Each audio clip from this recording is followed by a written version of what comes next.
Howdy guys, it's Mike Santowski again. I'm here with Garrett Lawhorn. We're going to be going through the process of setting up image planes inside of ZBrush, as well as one of your first assignments within the digital sculpting class, which is sculpting noses. So we're going to take a look at the process. So Garrett, basically what we want to do here is whenever you sculpt anything, reference is key. You know, having that reference is always going to help you to get to your goal faster and more effectively, and it's also generally the norm. Unless you're like just messing around, usually you're going to get an assignment from your employer saying, I need it to look like this, and you have to make it look like that, you know. And if you're not practicing trying to match two images, then you know you're not perfecting your skills as best as you can. So here we have Chuck Liddell, is a MMA fighter, or you know, he's a tough guy. And basically we have a front and side image. Whenever you find images, you want to make sure you can get good front and side orthographic type views of that. If we couldn't find a decent image, then like I told you earlier, we could have taken pictures, you know, we could sculpt that way as well, but having reference is always a great idea. And of course you could also sketch these out, you know, sketch it from the front view, sketch it from the side view, and use drawings as well, so it doesn't have to necessarily be photographs. So one of the first things we're going to do is we're concentrating on noses for right now. So we're going to grab a portion of his front view here. I'm going to hit copy, and then we're going to paste it into another file. The file here, and I'll just create it again so you can see how I did that. But you go to new, we're making a 72 resolution, and we're going to be using pixels at 1024 by 1024. That's just a very common aspect ratio and everything that is used, you know, for texture maps, for all kinds of things. So it's just a good number to memorize and have in your head for setting these type of things up. So we're going to hit OK, and then there's going to be our image. Let me just dock this in here, and we're going to paste in the Liddell nose.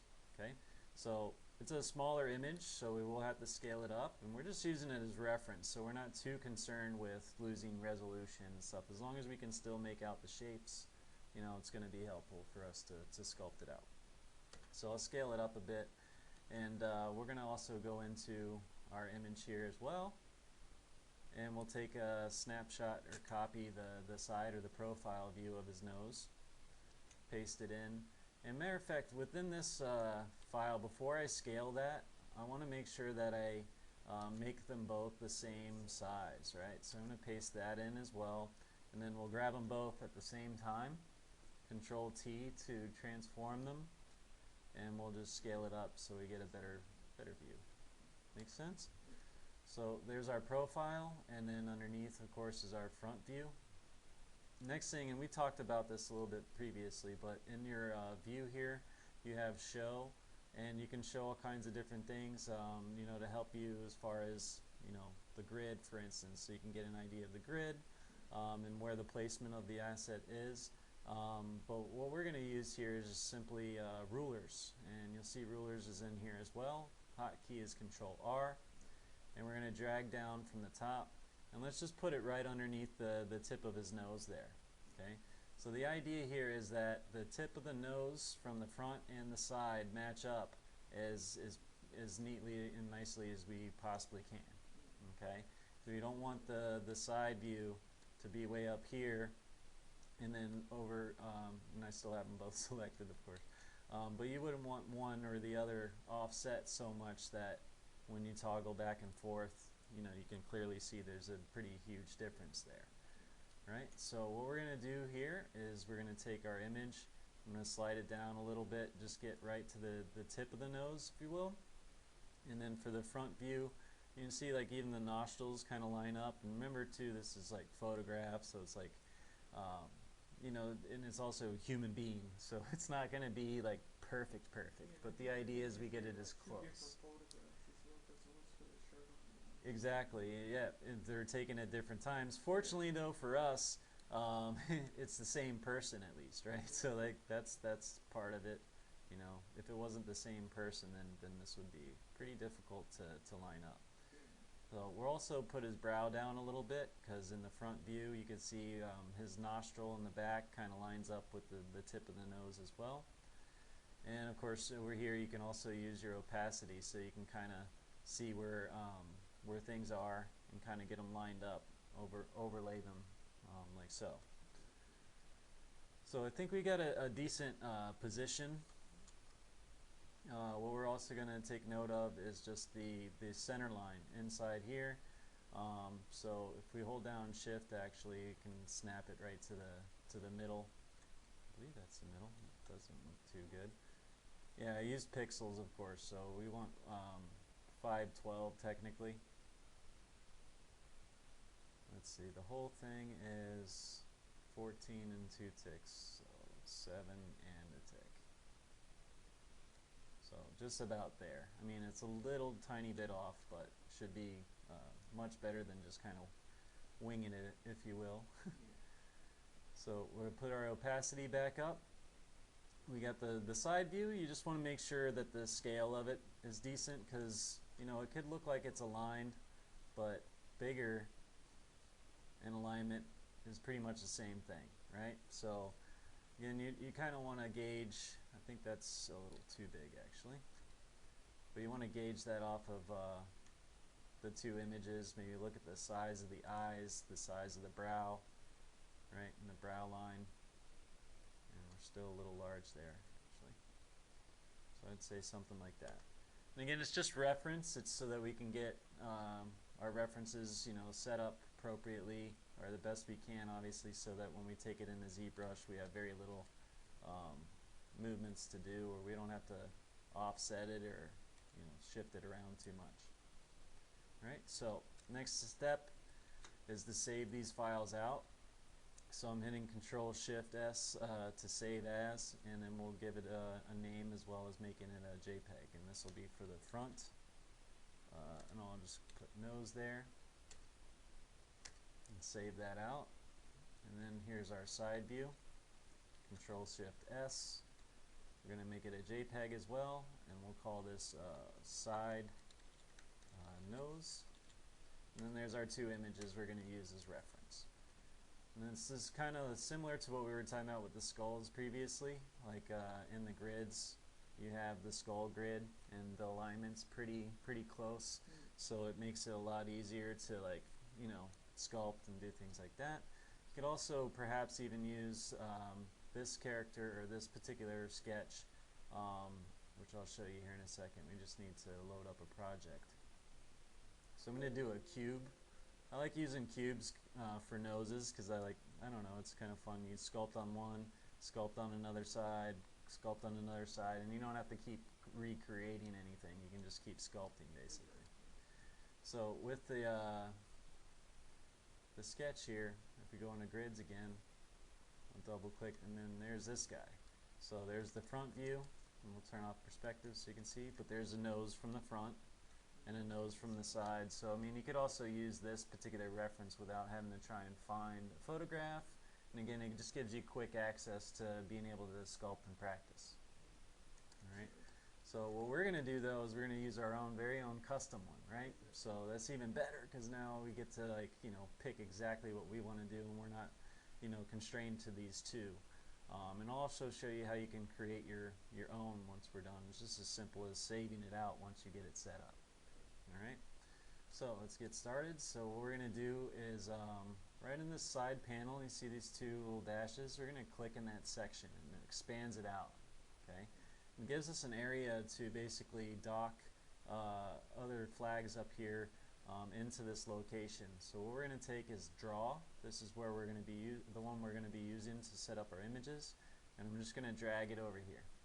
That way it's always there, and I can set it up, and you know, up here, if your mouse cursor leaves that area, it disappears, you know, stuff like that. So it's just easier, I feel like, if you dock it onto the side, you're able to go in and make the adjustments you need.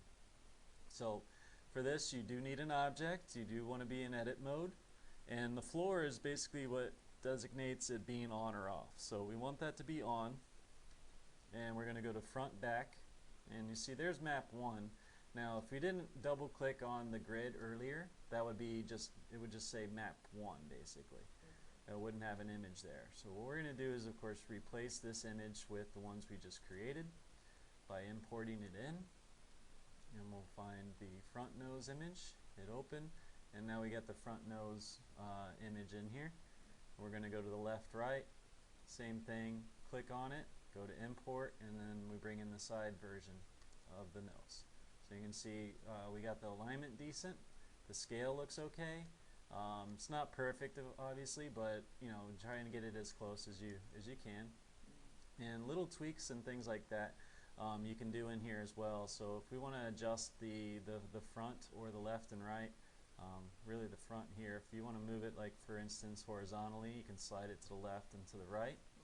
So if you need to make like little fine-tune adjustments of the position, and you don't want to have to go back to Photoshop, you can just make those adjustments there. Alright, so that's how to set it up. Once it's set up, you can come up here to save, and you'll make your own grid. So I'll call it Chuck Nose, and it'll save it out as a ZGR file, right? And then that file you can always access, and actually if you open up ZBrush, you could click open, find that file that you've saved, and it'll pop up with the nose and everything ready to go. Alright, so that's how to set up the image planes. So now we're going to do some sculpting. Or one more thing actually too, there's a grid size which designates the overall size of this whole grid area, which you can adjust right up here where it says grid size. So you can adjust the scale, and I'll scale it down a little bit just so you can sculpt the nose right on the front of this cube here. For the symmetry, that is found under transform. You want to make sure that the X symmetry is on when you do this, and you see we can go ahead and start sculpting onto it. And I'm also, again, I'm just using a cube because it's just a shape. Sculpt the nose, go to the other side, sculpt the nose, and you just keep doing that over and over again to get your practice.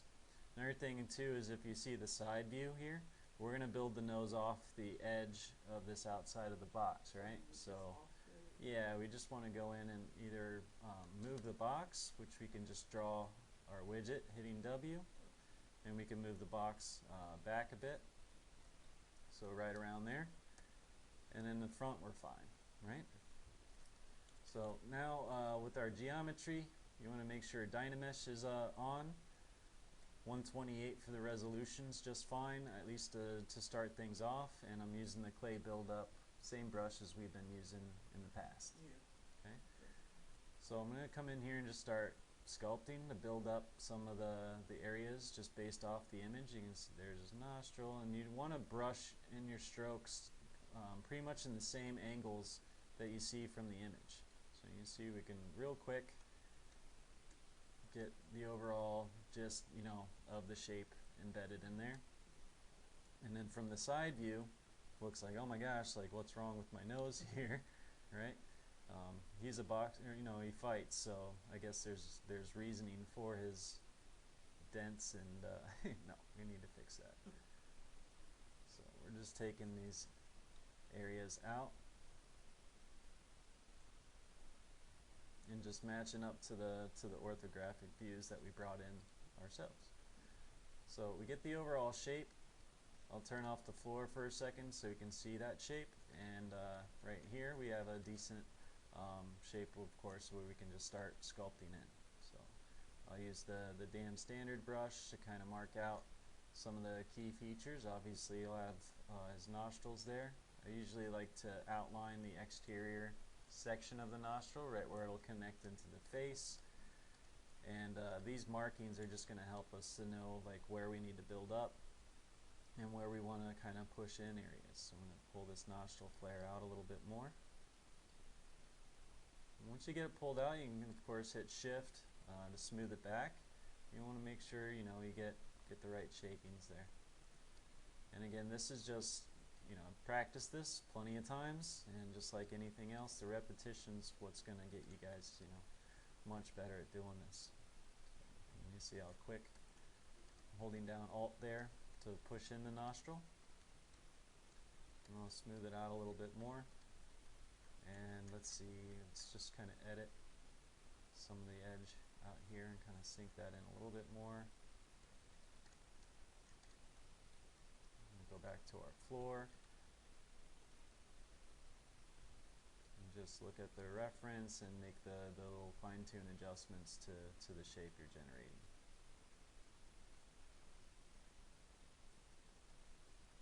Alright, and of course go back and forth, check your front view and then check your side view.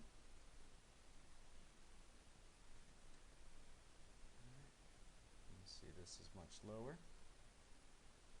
And this is of course like the move brush, probably the most prominent brush in this whole program.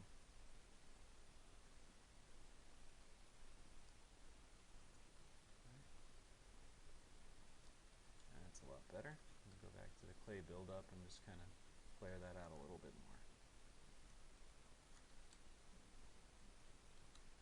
What's up? Oh no.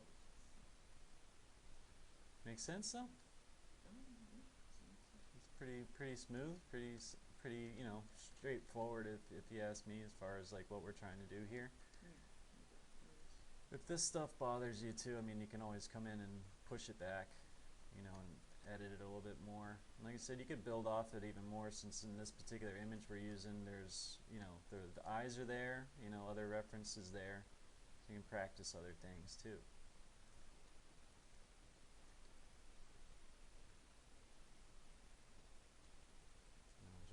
Adjusting the shape. Right here is our cleft generally, so I'll just kind of indent that a little bit. See how that kind of folds in. Now, here's pretty much like the lines that you want to look for whenever you're sculpting this. Is this going to come up? These two tendons, it's what kind of forms the cleft. It goes into the ridge of the nose. It's also going to curve outward around, right? And it almost kind of loops back into itself. It depends on the prominent, you know, and on the person's nose obviously too, but sometimes there'll be just a little bit of an indentation at the tip of the nose where the cartilage forms. Up here is pretty much the bridge. That's where the bone stops and then the cartilage begins, right? And these type of lines hopefully will help you kind of spot the areas you really need to focus on. For the nostril itself, you want to make sure it's not like indented or popping out too much, you know, too drastic. It just depends obviously on what you're going for, but here I would just kind of make sure that this top portion kind of flares out nice. Yeah. And like I said earlier too, you can always use your damn standard brush to further define that edge. Once you get that edge in there too, it's a good idea to come back with the clay buildup, and on the outside of that edge, just kind of push it back a little bit. You can see how it's a little bit more prominent now.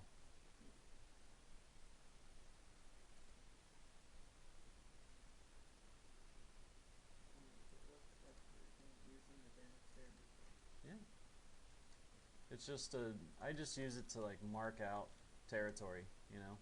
Like I know there's going to be this here, this forms around, this kind of comes down, you know, right here, and then once you have those markings, just kind of work on it a little further. You can see we can build like tons of different noses out of the same nose, you know. Now, once you get to this stage, if you feel like you want to start adding in some asymmetrical features and things, you know, then here you would hit X to turn off symmetry, and give them like a mole or a wart or something like that. You know, you can do so. There's also a brush inside the light box here. If you go into, I believe it's in brushes. Let's find it real quick. In brushes, patterns, there's one called skin. And this one's really good for like high-res detailing of skin. So what we'll do is we'll turn off Dynamesh for this high-res detail. We're going to hit subdivide or click on divide here to increase the active points. And we'll get it real high, like somewhere in the millions, right? And then with this particular skin brush, when we paint over the top, you'll see it actually gives the skin pores, you know, that extra level of detail, right? And it just depends on what you're doing, but like the brush size will then determine like how scattered out it is. So usually in the nose, it's where there's a lot of pores, you'll be a little bit larger. As you get into the cheeks and stuff, a little bit smaller, up towards the bridge of the nose as you get closer to the top of the head. Yeah, I remember this brush. I found it used that on Yeah, it's a pretty cool brush, and you know, it doesn't have symmetry on, which is fine. You just got to go through the whole thing. Actually, not having it on is probably better for us anyways. So there's that aspect, you know, adding that high-res detail, doing a little asymmetry, you know, just adding in more features. Before we go into the painting, I'll go BH for the H polish brush and just kind of show you. If you're going for like, I don't know, a more cartoony or more stylized version of a nose, this is a great tool. So like from the front view, you can click here and kind of flatten it out. You see how it's like a little bit more stylized now. It's, you know, not necessarily a realistic nose anymore, but this is a great brush to kind of set up where the different planes on the model are going to rest. And let me just undo that for a second. I'll hit X for symmetry. We'll go down the center line, maybe to the profile. There goes our extra detail, but you see how we're kind of giving that ridge a little bit more structure. Yeah. Sometimes I'll come in underneath. You know, again, it just depends on the style, but you see how it kind of carves out and gives you that more or less like a hard surface look to it. We've seen like Up before, for instance, like Up, Yeah. like the style of the character there. Definitely, you know, I would imagine it's a very similar, you know, type of brush that they would want to use to generate that. Any other details and stuff, I mean, we could of course use, I don't know, maybe a standard brush. We'll do Z sub, and we'll grab, let's say, I don't know, this alpha 22 guy here.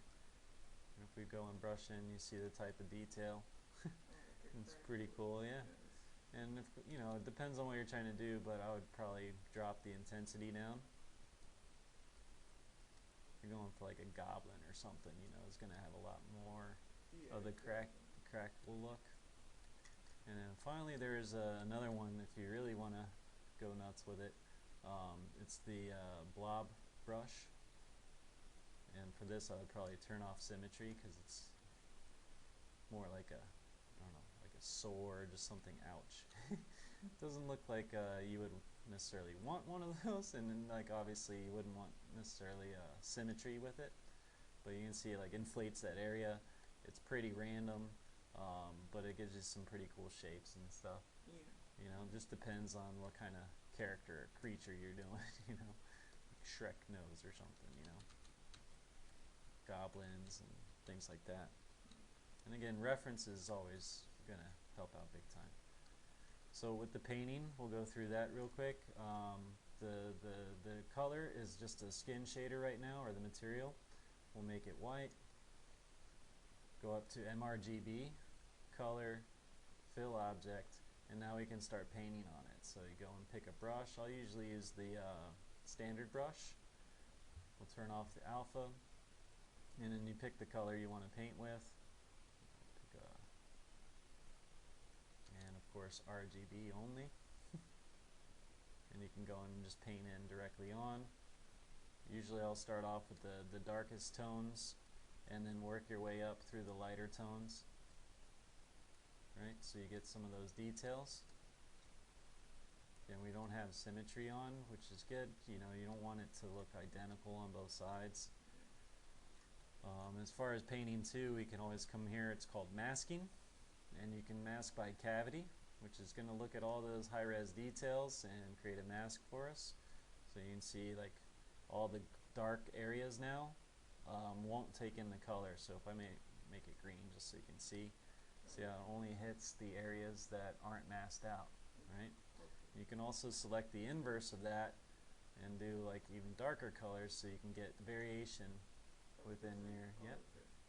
And then finally, I guess as far as the paint job, if you're holding down shift, it's also smoothing out detail. If you see the Z add is on, when I do that, you see it doesn't just smooth the color, it smooths out the details as well. If you're only looking at smooth color, then you want to hold down shift, turn off Z add.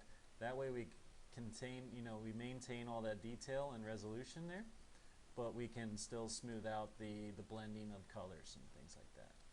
When you're painting as well, just remember to use like a really low RGB, especially for blending, because you don't want it just to overpower the whole thing.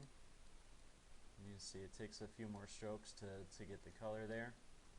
And then finally, I'm not the best at like picking colors just right off of the color picker, but what we could do is go to texture up here on the top, right? We're going to go to import and we're going to bring in our Chuck image, and from there under texture, once again you load it up so it's in the big box, and then you click here, it says add to spotlight, and that's going to drop in the image, and we could just drop it here, right? This is like scale, rotate and stuff, but we're just using it to get the image itself, right? So do that one more time. I hit Control Z on accident. So Z is your hotkey that goes back and forth between editing the image and painting the image onto the object. So if I just paint right now and then hit Z, I can move the object and you see it's taking all those colors and applying it onto our sculpt, right? So it's pretty cool. I might put it right here actually, and just kind of paint in that area. And all again I'm looking to do is get color values. So now we have a bunch of different color values we can pull from. Two ways to grab the color or use the color as your own paint is you can drag from here and it'll pick. So you pick the color you stop on, or you can just hover over the color you want and like see the green here. If I hit C, it's going to grab, like C is in cat, right? It's going to grab the color. Color, color, and you can see the color changing based on where my mouse is. It makes it real easy to go through and select out the different tones. So he's got a little bit more red around the exterior area of his nostril. So I would take the RGB, real low RGB intensity, and just come in and kind of add that colorization in there. Right? And if you want to go a little bit darker without picking, obviously you can just kind of dim it a little bit. Holding down shift without Z add on, you can go in and basically blend those colors in together. And another thing you want to know too is the higher resolution or the higher the points are, the less reactive the smoothing is going to be. So if we come over to our geometry tab, we can step down. Maybe I'll even go to 1 just so you can see how this works. Now watch how I smooth. You see how drastic that is? Versus when we were doing it here and you smooth, you see how this line like maintains, it doesn't really disappear. It's blending, but it's just there's so many points that, yeah. So like if I step down to level 2, there it is, and if I go all the way down to 1 and I'm looking to blend, see how it just eliminates it, right? So that's how you go through like the blending aspect of the colorizing. So that'll basically get you to the point where you can just keep practicing, do a bunch of them, get the repetition as we always talk about. Just change up my tones, my colors here. Get rid of some of that green. And then I'll just cover the hotkeys for the spotlight function. So Z is your main hotkey, and again if you press it, it goes back and forth between moving the image and then applying the image onto the model. Shift Z turns it off, so it gets it out of your way. You also, again, whenever you do that sort of thing, you want to be at a high subdivision level. So be at the highest subdivision level so you get the resolution actually applied and it doesn't, look hazy or fuzzy. and Shift D is the step down, and D by itself is the step up in resolution. So we could just fade that out a little bit, step up, continue fading it out. And now we have a couple different tones in there. We can come down here to our masking once again, and it just depends on the style of the character obviously, but you see how we can get all those nooks and crannies kind of isolated, and then with like a darker tone, real lightly just kind of come in and hit those areas, so it just helps a lot of those details stand out now. Like even from far away you can still sense them. Alright, is this making sense? Yeah, it's making sense. Cool. So like usually whenever I finish one up, I'll come over to the side of the box or to the back of the box as well, and just go to town again and make actually turn on symmetry and just make another one. And these, you know, you can bust out pretty quick even without reference. So I would of course want to go back, turn on my dynamic subdivision, or sorry, Dynamesh, and let's see, it's at such a high resolution now that it doesn't need, oh, smooth needs to be on Z add, so it actually smooths out the geometry. It was trying to smooth color. So in here we just practice, you know, draw out the shape where the nostril might be, build it up, right, and just go through back through the same process to get practice, you know. Like dig these in. After doing this, you know, a couple thousand times, you know, you will definitely know your way around sculpting. Alright, so just having a little fun here just to kind of show you. Again, like our lines where the clef would be, so it comes up, wraps all the way around, kind of does a little spiral, right?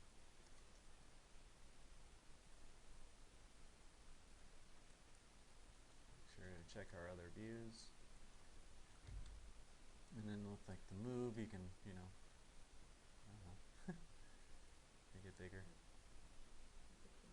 the bridge of the nose crazy, right? It's like a goblin nose or something, you know, long and pointy, maybe like a witch or something.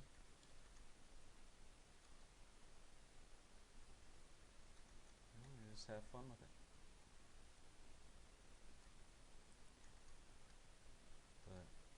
Hopefully this gives you the idea of how to go about it.